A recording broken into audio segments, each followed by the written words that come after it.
തിരുവനന്തപുരം നെടുമങ്ങാട് മേഖലയിൽ ഏറെ കോളിളക്കം സൃഷ്ടിച്ച 1.5 വയസ്സുകാരന്റെ ദാരുണാന്ത്യത്തിൽ നിർണായക നീക്കവുമായി പോലീസ്. കേസിലെ പ്രതികളായ അമ്മയ്ക്കും രണ്ടാനച്ഛനും എതിരെ അന്വേഷണ സംഘം ഔദ്യോഗികമായി കുറ്റപത്രം സമർപ്പിച്ചു. നെടുമങ്ങാട് SC/ST കോടതിയിലാണ് കുറ്റപത്രം ഫയൽ ചെയ്തിട്ടുള്ളത്. 78 പേജുകളുള്ള സമഗ്രമായ കുറ്റപത്രമാണ് കോടതിയിൽ സമർപ്പിച്ചിരിക്കുന്നത്.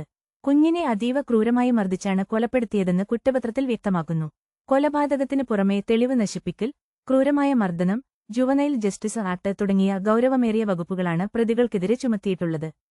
കൊല്ലപ്പെട്ട കുഞ്ഞിന്റെ ശരീരത്തിൽ ആകെ 96 മുറിവുകളുണ്ടായിരുന്നതായും പോസ്റ്റ്മോർട്ടം റിപ്പോർട്ടിന്റെയും ശാസ്ത്രീയ തെളിവുകളുടെയും അടിസ്ഥാനത്തിൽ കുറ്റപത്രത്തിൽ ചൂണ്ടിക്കാണിക്കുന്നു.